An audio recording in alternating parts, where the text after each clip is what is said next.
Hello, this is Mike, And I am Fran. and this is Mike and Fran Unrehearsed. First off, I'd like to thank you for tuning in last week. This is Mike and Fran Unrehearsed on 216 The Net, real life internet radio. And if you wanted to submit some questions, please go to 216thenet at gmail.com, Wednesdays at noon. And first off, I'd like to start off with a clarification from last week, Mom. Last week I was referring to my father as Don Quixote and my mother as the sidekick. The sidekick is Sancho Panza, not Cervantes. Cervantes was the author. Okay. So I was saying that my father was a dreamer and my mother was the practical one. And I was saying that I'm exactly like your father. In retrospect, you are right. Yes. I think that's pretty cool. Yeah. All right, so I think we ended last week on a note that we wanted to talk a little bit about the kids going back to school.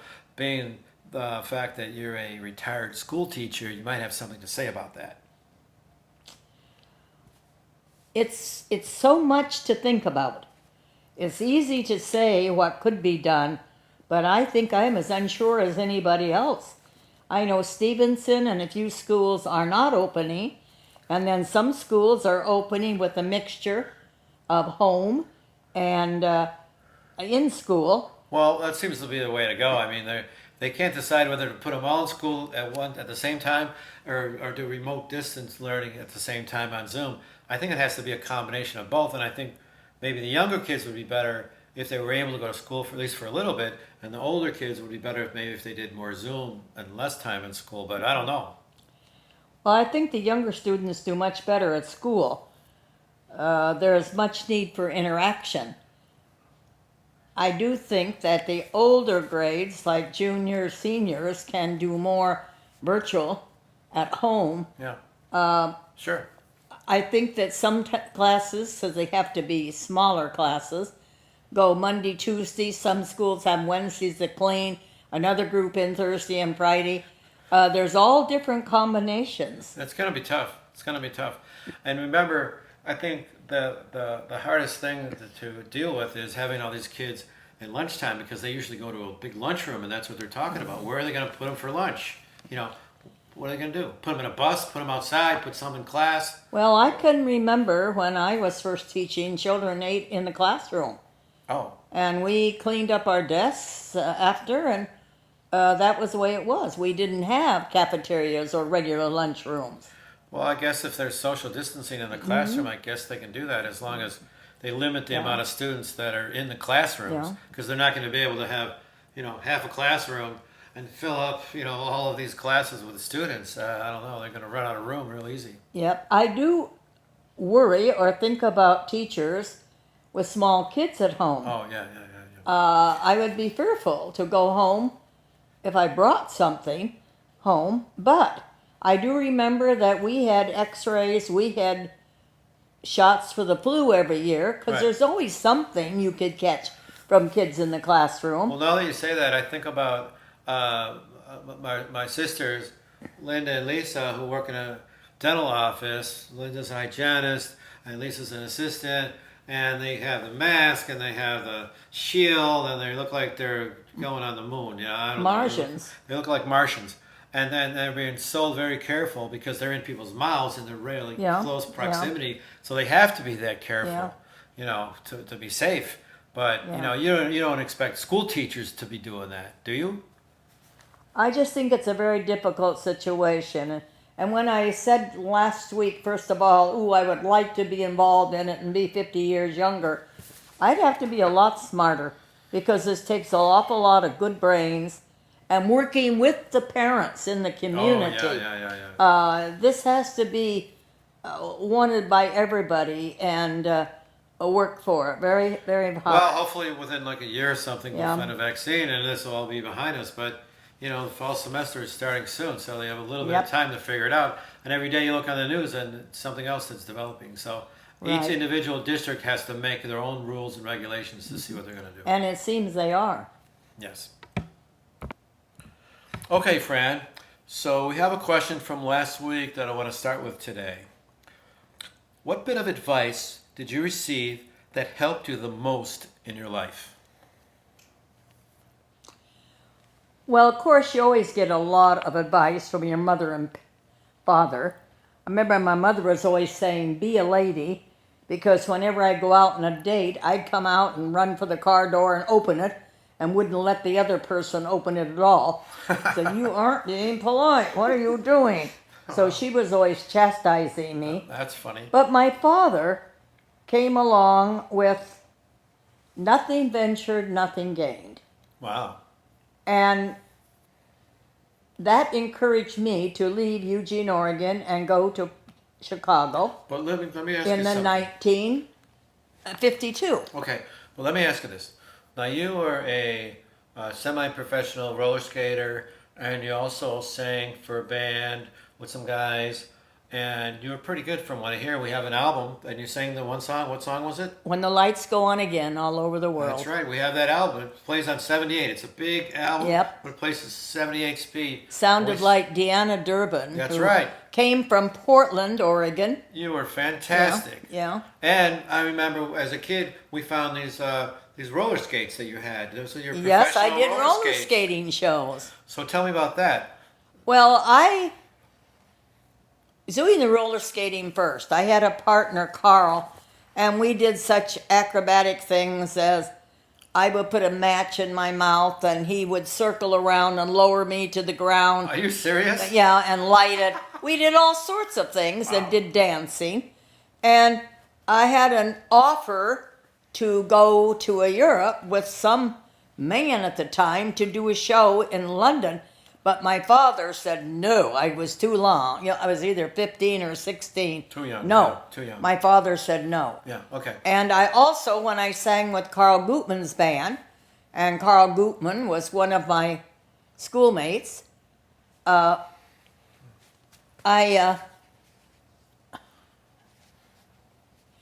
had a chance to go with a country western band. His was a regular band, and we sang for schools and things. And I remember we sang for sororities, fraternities, groups.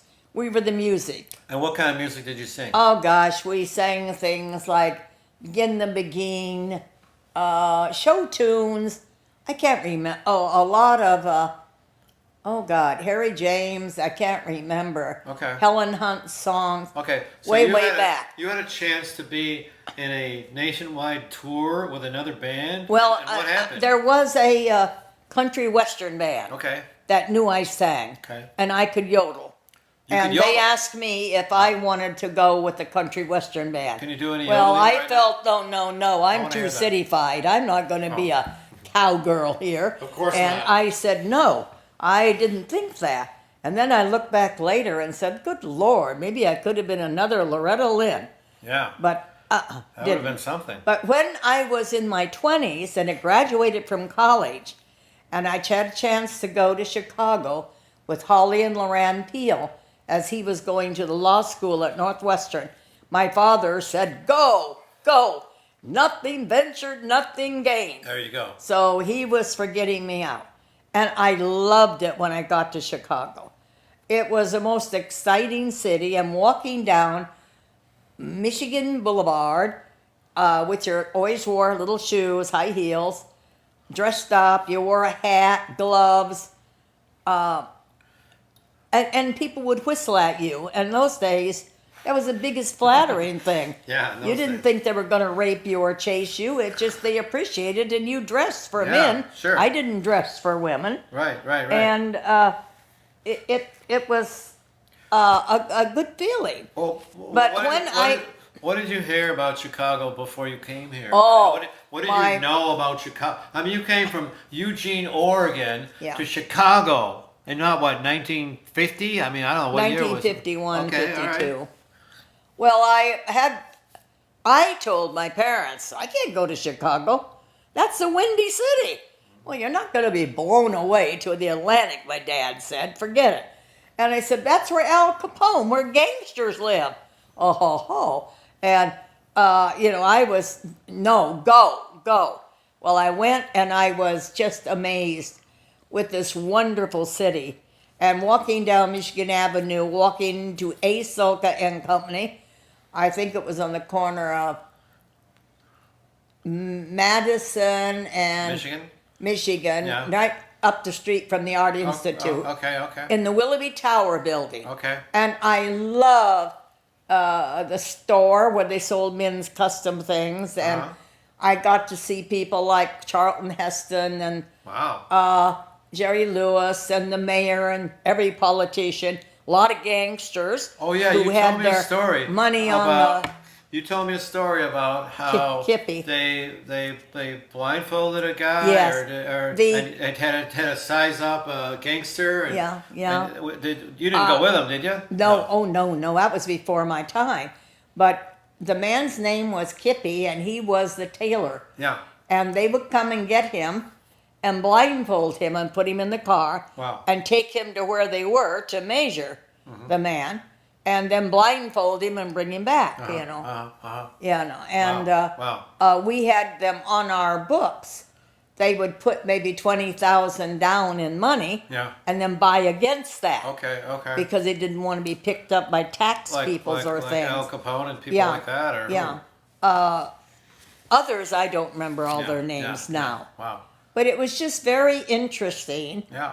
to work on Michigan Avenue. Now, at that time, you didn't have a lot of money, and you were kind of struggling to make ends meet. You lived in like a girls' dorm, or where did you I live? lived in a girls' club girls' club. where I met my girlfriend, Mary Moriarty, who was my best maid of honor at Yeah, my wedding. Yeah. Yeah. In a room, and a lot of people there from Ireland, and it was right up on the North Shore near Loyola. Did you get dressed up a lot and go out, or how did you, with your hats and your colors? And you had a story about a hat, I think. What did you do? Well, I forgot to mention that there were many unique ways one had to work on their wardrobe when you didn't have much money. Oh, really? And when I was invited to a wedding out in Oak Park, I got a polka dot, light blue, white polka dot dress from Peck and Peck, which was a good store in those days. And I wanted a hat to match it. I had a white sort of cartwheel hat, but I wanted a blue. So I took out my watercolors and painted the hat blue. You're kidding. Beautiful blue. Looked great. Matched my dress just perfect. Watercolors. Got on the train and went out to Oak Park and got there to the wedding at the reception outside, pouring rain. Oh, no. Well, I was the only one there with blue hair and blue streaks going Oh, down my their face. God. Then again, I was riding on the CTA bus going to work each morning. And one day I decided that I wanted a new pair of shoes. And I had white sandals, strappy ones. And I wanted red or another color. So I took out my nail polish and painted my shoes. Oh, And no. they looked just spiffy. They went with a black, sort of beautiful shirtwaist dress. Oh, Great. And black hat. yeah. And I put them on, sat on the bus by the heater. By the heater. Yep, Uh-oh. going full force, blowing. And all of a sudden, click, click, click. There, all these things Pop, pop, started pop, pop, pop, popping off on. Yeah. And I walked off with polka dot little shoes and a big pile of red chips by the heater. Oh, my That didn't God. work too well. Oh, my God. And my last one was when I went home to Oregon on a short vacation. My brother had shot pheasants, and I found some of the pheasants with the tails that were just beautiful. Oh, So I brought him back to Chicago and lined this one with satin and got it all fixed up to go with a beige cashmere dress that I got from Saks Fifth Avenue. sounds nice. And I thought I really looked great. Wow. Went out to dinner with some friends, and the friends looked at me and said, "Friend, I think your hat is moving on your head." Moving. And I go, "What? Your hat is moving." And all of them are now just petrified, staring at my hat. Oh, Took it no. off, and yeah, I hadn't cured it well enough, and Oh, it was no. full of Oh, maggots yeah. moving around Oh, there. no. So, needless to say, I never did wear that hat again. But it was sure a cute looking You thing. don't have any pictures of that, do you? No, I didn't. We didn't carry cameras Oh, or I do know. that in I those wish you would've. days. That would have But been pretty cool. anyway, it went back to my father who said, nothing ventured, nothing gained. And I ended up living in Chicago, marrying my husband, raising my family, being here still. That's great. So one of the questions sent in was for me, and it says, because Mike, you were an electrical engineer, what was the largest electrical sparks that you ever saw or caused? Well, I got a kind of funny story about that. In college, I lived in Carbondale Mobile Homes at Southern Illinois University, which is a little bit away from the campus, and it was kind of fun to have a motorcycle. Now, I didn't have a lot of money, and all my friends got these big, huge 500cc machines, vroom, vroom, vroom, vroom, and I had a little TS 250 Suzuki. Ying, ying, ying, ying, ying, ying, ying, ying, ying, ying. But the thing about that bike is it was an on-off kind of bike, so I could ride it on the street. It was street legal, and I can go off on trails and things like that. But it had like a steel fender on it, so it wasn't as light as it could have been. But I had a lot of fun with it, and I loved it. So one day I was late for class, and the campus had these square curbs, and I'm coming up on this semi-trailer on campus, and I'm like, oh man, I'm just gonna go around this guy. He's gonna be here forever. And as soon as I start speeding up, he turns. And I go, I'm gonna hit him, I'm gonna hit him, I'm gonna hit him. I get up on the top of my seat and I kind of push off and I land in the grass. The bike goes down, gets dragged under the tire, and the guy comes out and he looks at the bike and he's like, holy shit, what happened? Where's the guy? Where's the guy? What happened? What happened? And I'm sitting over there, I'm like, I'm okay. He goes, are you alright, man? Are you alright, man? What the hell happened? I go, it's okay, it's okay. So I dragged my bike out of there, and the handlebars were all messed up, and the wheel was like an egg shape, and I had a little puncture wound in my leg, and I went to infirmary, and I just thought, oh, the only thing I thought about was, I'm going to miss my class now. You know, that's the only thing I could think about. So I got the bike home, I got a new wheel, I had to get a new handlebar, and I got this cool black lacquer handlebar, and I didn't realize that when you shut it off, you had to short the ignition of the spark plug to the frame of the bike, which kills the engine. Well, I sort of screwed it on tight, and I, thought I had a short connection there, and it was like, legitimate for shorting it to the frame, right? And there was this little bridge I used to drive over when I was on my way home, and I would usually turn the engine off when I did that, and it went like, and I started it up, turn it off, and turn it on, and turn it off, and turn it on, and it was like an echo in that little bridge, and it was kind of cool to do. But this day, I didn't do that. And I went to the gas station with the new black lacquer handlebars. I had my Nava helmet on and everything, and I shut it off. I'm going to get the hose there and put some gas. And all of a sudden, I'm getting electrical shock across my whole entire body, right across my cheek. My eyes must have been like fried eggs. And nobody even knew. The guy's like, hey, what's up, man? What's going on? I'm like, and I finally kicked it into gear and killed it. I'm like, holy fucking shit, I almost died, man. I almost died right there. Man. He goes, what's up, man? What's going on? It's a beautiful day. I'm like, oh my God, you have no idea what just happened. So, I learned the hard way that, I need to really mount those handlebars on there and short that switch out to kill the motor. Otherwise, I'm going to die. And I just felt very thankful that I didn't do that when I was going over that little bridge, because I probably would have been froze to the handlebars going right into a freaking tree or something. Would have been disaster. So, shortly after that, I sold the bike. Well, I sort of intervened there. I'd already lost a daughter. Well, that was a time I felt I had to intervene. I had already lost a 23-year-old daughter to a drunk driver in Las Vegas. And I said, Mike, get rid of that bike. I can't have and worry about another one of my kids. So, and he did. I sold it. Okay, Fran, so we have another question for you. What bit of advice did you receive that helped you the most in your life? Oh, We already did that one. Oh, son of a bitch. Excuse me. Okay, all right, sorry, scratch that. Okay, here's the question that I wanted to read. When was the happiest day of your life, and why was it your happiest day? Whew. That is a difficult question when you reflect back on it. What was the happiest day? I think there are many, many happy days in your life. And probably a lot of people would say their wedding. But I look back on the happiest moment is when I had the birth of my first child at the age of 28. I think from little girlhood up, you always knew you would have a child or be a mother someday. And you always thought about having a baby. And you'd always heard tales, good or bad, about pain and what it was and all of this. Sure. And to me, it was just a miracle.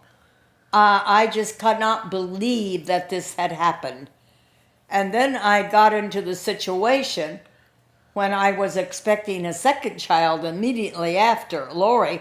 How could I love another child as much as this one? Right. That was a big concern. Wow. How could I love anything more than this child?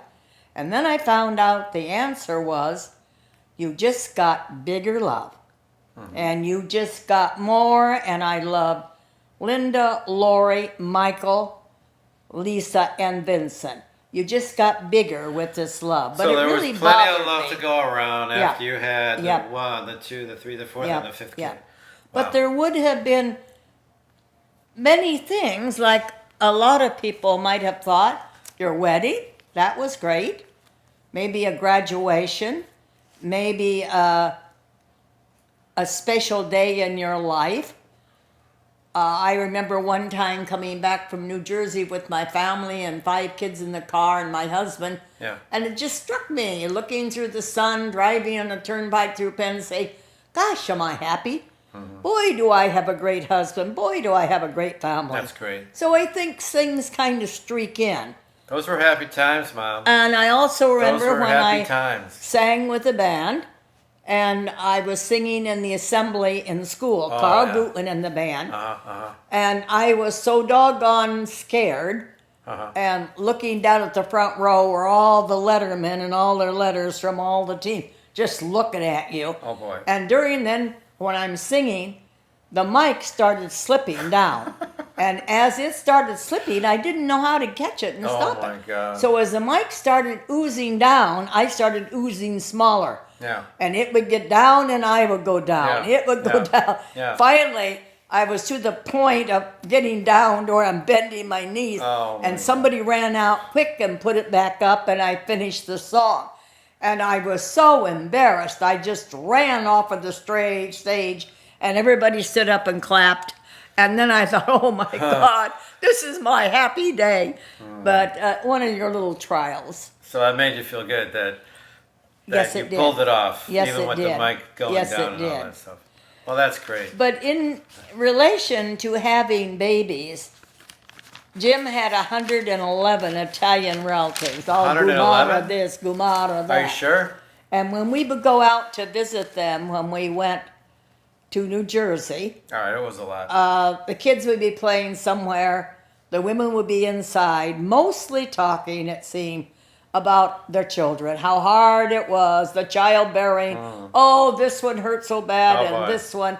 And I'm there thinking, well, I had 3 kids and 2 C-sections. I had them, so you expect the pain. You're through it. It wasn't pain, it was glory. Yeah. So I went out with the men. Right. The men were out in back, and I would talk to Uncle Manuel about grafting tree branches, and then I play bocce ball with the men. Oh, wow. And then I go look at the garden, because in this group of Italians, it was the men who planted and took care of the beautiful gardens. Oh. It was the men who held up that big tomato, that long cucumber, while the women worked inside, cooking all the time and preserving things. And I learned a lot later that I was being a little bit haughty that day That was their college degree. Right, That right. was their degree, taking care of kids, That's right. cooking, sewing, That's right. doing canning. That was their glory.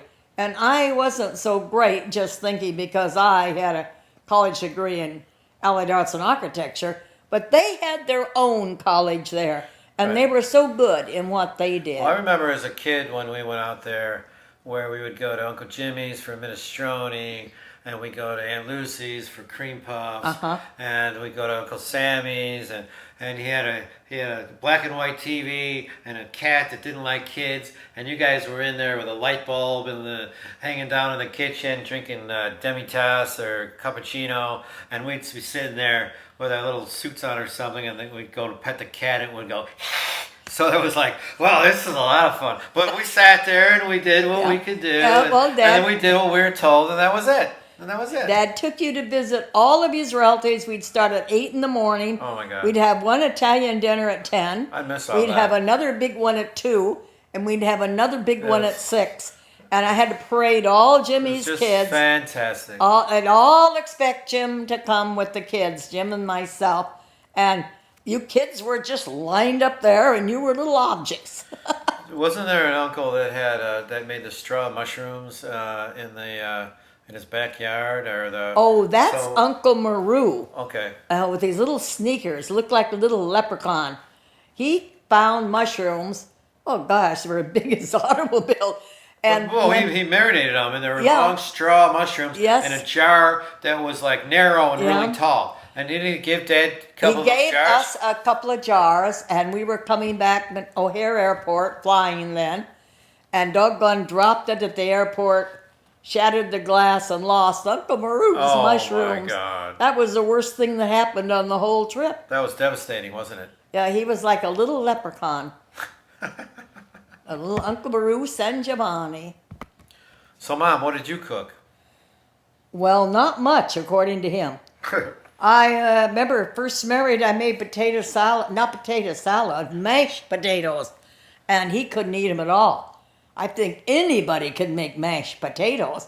So I quickly was indoctrinated into tomatoes and tomato sauce and Italian food. Well, remember this now. Because I grew up more with German food that my Okay. mother made. But when towns make their sauce or their gravy, and they're from Sicily or Naples, they call it gravy, and that's what we call it. That's we call right. it gravy. So what I remember as a kid is every Saturday morning I'd wake up at 9 o'clock, and there'd be olive oil in the pan I'd be and cooking it garlic, from and he 8 would to start 5. with the neck bones, and you'd be making the meatballs, and then we'd put tomato paste and puree and tomatoes, and we would simmer it all day long with a little basil, a little oregano, a little salt and pepper, and it would just sit there in the Garlic. pot and simmer all day long before we had it. And I remember in the Northampton house on Sundays when we were working out in the yard where we wanted to be playing with the other kids, but you said, no, you got to do the work first.